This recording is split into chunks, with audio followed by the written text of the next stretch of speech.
Hello, everyone. My name is William Chambers, and I just thought I'd get on here. Uh, Wanted to get on here just because I feel led. I feel like God has led me to do it, not because I particularly like to talk about myself. My worst topic to talk about is myself. I'd rather be talking about Jesus any time of the day. If you want to talk about Jesus, I'm your man. If you want to talk about me, man, I got too many issues. I don't want to talk about my issues. You know what I'm saying?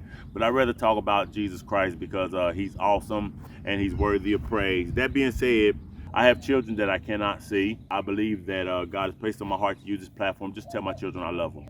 Just to tell my children that I'm thinking about them every day. They're on my mind. Yes, I am divorced, and it's all my fault. It's all my fault. I wasn't a good husband, wasn't a good father. When I was a child, didn't have no dad, didn't see none of that stuff. And on top of that, I was raised in the streets. So when you get into a marriage, I just had all kind of anger issues. On top of that issue, there was another issue, infidelity. So the divorce is all my fault. My ex-wife, she divorced me, and we was co-parenting for a while until I got remarried. And the moment that I got remarried, oh man, my goodness. The moment that I announced my wedding was when she stopped allowing me to see the children. And this is not to throw shade. This is not to throw shade. It's not saying poor me. Actually, to tell you the truth, it was a blessing. Meaning, how was it a blessing? How is it a blessing? No, don't get me wrong. I love my children, and I prefer to be with them, but I trust God's hand the whole time, and God's with you even in hard times. It's been tough not to see my children. However, what I mean by it's a blessing. God was with Daniel in the lion's den. Daniel seen God in a totally different way, that God is powerful enough to shut the mouth of the lion. Oh, protected him in the den. Sometimes God does not deliver you from the den, the lion's den. He protects you in the den. So what do I mean by that? When people throw you in a dark place, Daniel was thrown in a dark, dangerous place. They're hoping that you're torn apart. But God, even though they throw you in a dark place and they throw shade on you and they throw you in danger, God will help you to grow in the dark. Daniel was learning of the wonders of God. Watch, he was looking at God has shut the mouth of the lions in here. Wow, what a mighty God I serve. And not only that, people around Daniel, the king and the people that heard of this story afterwards, and we're talking about today, were growing in their faith because of what happened to Daniel. So, don't get me wrong.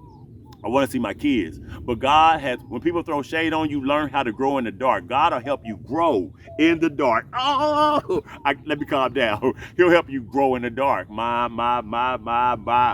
He'll help you grow. So anyway, still in somewhat of a custody battle. Even to this day, it's been almost, 4 years later. But that's not important. Not trying to throw shade. I want my kids to know that I love them. And I've learned my lesson. God has given me a beautiful wife.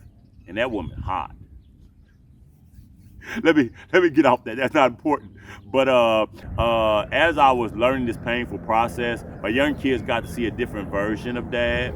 I was starting to mature with my younger kids at the end of the marriage. Towards the end, started spending quality time with them. We go out to parks and stuff, hang out with them. Things that I wouldn't do. Just I was emotionally unavailable. I was angry all the time, and on top of that, you put unfaithfulness on it.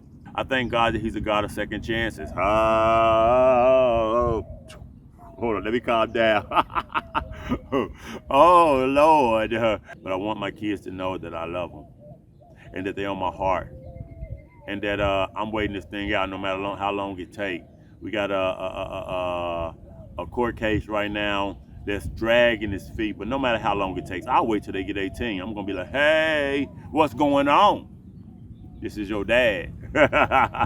Can we start over? Anyway. So many kids grow up thinking their dad didn't care, didn't try, wasn't there. But the truth, he fought, he called, he showed up, and got shut out.